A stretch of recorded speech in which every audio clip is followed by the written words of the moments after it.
Okay, good morning, ladies and gentlemen, and welcome to this press conference for 47 Ronin and to announce the start of production. Thanks, guys. Today we're announcing the start of principal photography on 47 Ronin, an epic 3D fantasy adventure from Universal Pictures, which I believe will be released around Christmas 2012. We're starting bright and early, simply because the director and his crew are flying off later today to Budapest, where production will begin. Keanu, could you tell us from your point of view how that came around for you? What do you like about the project? What do you like about the character? It's kind of like, in terms of the story that we're doing, the Western aspect of it, in the sense of, as a movie genre, you know, I think of it as a story of revenge, but also impossible love. And each kind of character has a struggle that, and a yearning that they can never fulfill, you know. And in the course of this story, the struggle for the love, the struggle for revenge, the struggle for honor, the struggle for the desire, you know, to want to be together, the struggle to have the rightful place. There are all of these kinds of struggles that I think even though this is a kind of mythical world, I think people will be able to relate to in a kind of, not an idealistic sense, but in that sense that when we're by ourselves and we think about what we want in terms of love or what we hope for, you know, and sometimes in the struggle of that, I think there's something larger than life in this story that has a historical past and tradition, but also can exist in the present day. And I think it's, and with the spectacle and the scope of this film, hopefully it can be something that is, you know, wonderful, and also something that is, that's real, you know, and that in a way can inspire us as a film. Hi, my name is Hiroyuki Sanada. I'm playing Oishi, leader of the Ronin. I'm so happy to be here. Thanks for coming in the early morning, in the rain. I love London. I have to talk about the story, right? Hello, I'm Ko Shibasaki. I'm honored to be a part of this wonderful production. Hi, I'm Tadanobu Asano. I'm playing Kira, enemy of Asano. My name is Tadanobu Asano, but I'm enemy of Asano. すみません、ここから日本語で話しますけど。Hello, my name is Rinko Kikuchi. I'm very happy to be part of this great cast, and I'm looking forward to work with them all. So, once you received this offer, and what did you feel about it? Really happy. Really, yeah, I mean, it's a special situation in the sense of the story, the script, and how it's going to be told. You know, it's the ambition of the film and in scope and scale, in physical production, but also in storytelling, for me is very exciting. And 3D. 3D. Glasses? Questions. One of them is, I really don't mean to be stereotypical, but I think most of us, when we think about Japan and we think about film industry, especially if it's associated with Hollywood, we think about manga style things, we think about anime style kind of things. And I wanted to ask if it does have any influence on your movie. Also, if you had any special experiences with mangas or animes which you really like. And my second question is, because I'm from Hungary, from Budapest, I'm very excited that you're shooting there. I wanted to ask you what brings you there, why did you choose Budapest, and what do you know about us? Well, I'm learning about your culture every day. I mean, one of the reasons that we're going, I'm going to answer your second question first, if you don't mind.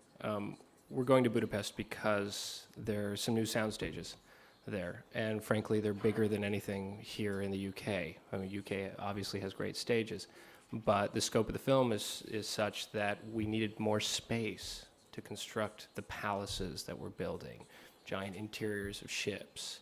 I mean, crazy, crazy big sets, bigger than you've ever seen before, really.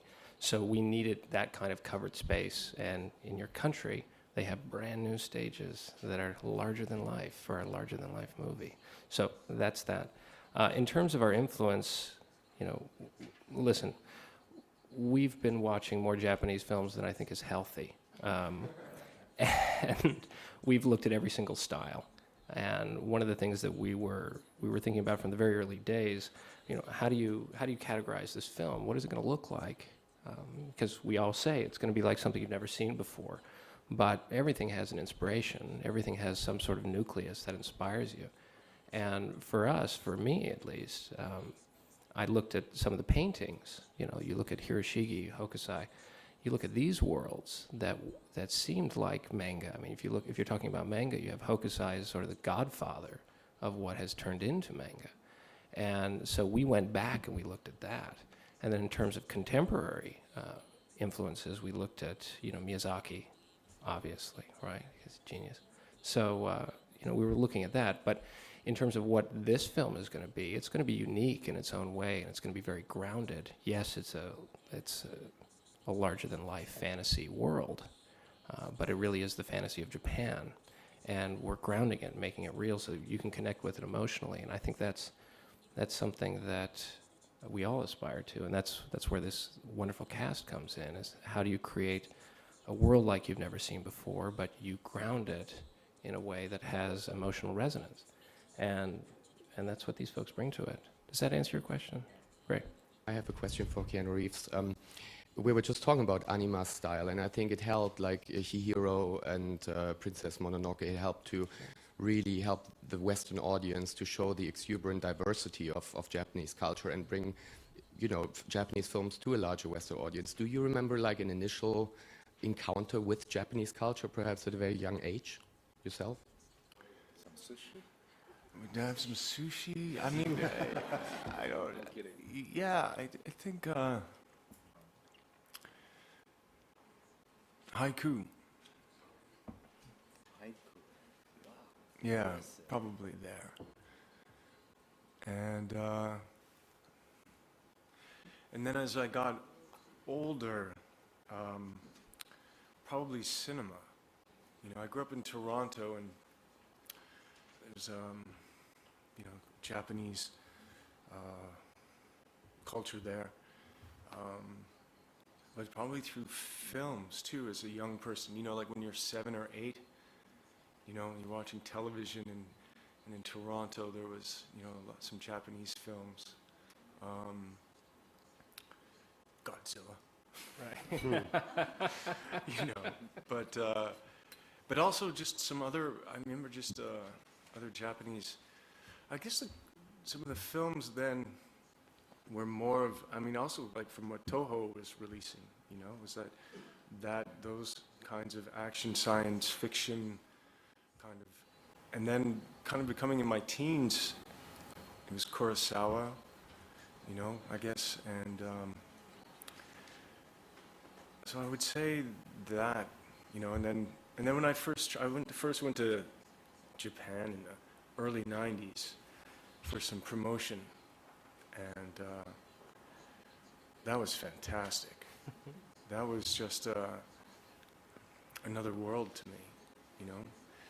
It's changed so much since then, but it was, you know, the food, the people, the manner. It was something that I hadn't experienced before, coming from the socialist Toronto. And it was fascinating. I felt very comfortable, but also such an outsider. And I guess because it was my answer's too long. Anyway, sorry. Let's go back to haiku. That's great. Thank you very much. We've got time for just one last question. Sorry. Sorry, Ken. Just one last one there. Thank you. Hi, I would like to ask Carl and Keanu, if possible, a brief point of view about the 3D release about this film. Just briefly, something about why did you decide to use this format and the biggest challenge for the production, basically. Well, 3D, the film is going to be shot in 3D, so that's very important to me. From the very beginning, Universal Pictures and Scott and Pam were discussing shooting this in stereo. We talk about stereoscopic, 2 eyes. So from the very beginning, Universal Pictures was pretty keen on getting into this new movement of cinema, which is stereo film. And they came to me and they said, "What do you think?" And I went, "I don't know yet. The movie needs to work in 2D. The movie can work we could play it out right here and it should be able to work and you should be able to cry. But really, how could we heighten it?" And we wanted to give the viewer an event. So it's not just a traditional movie that you're going to. This is something akin to a Broadway show. It's huge. You want to dress up to go see it, right? So for us, we started playing around with different 3D, and we looked at things like conversion, and we had seen where it had worked in the past and where it had failed in the past, but we wanted it to be cutting edge. And from the very beginning, we started to decide, hey, we're going to do it the hard way, which is the best way. So we're using the pace system, which you've probably seen in Avatar, and we're shooting it the right way, which is, it's more difficult on the production. It's a bit of a challenge. The cameras are as big as a Volkswagen, but it's going to be great, and it really gives you the highest quality for a stereoscopic viewing. And in terms of the challenges we have, I don't know, Keanu, what do you think? Challenges? Challenges are gifts. Gifts. And we have all many opportunities to gifts succeed, right? in this film. I mean, I don't really see, one of the initial challenges that people always thought, and I'm sure some people in this room think, is how are you going to do this film with an entirely Japanese cast, except for Keanu, of course. And from very early days, it was apparent to me that this cast can do it in English. And even in rehearsals this week, you can see how much emotion and life they can bring to it in English, in a second language.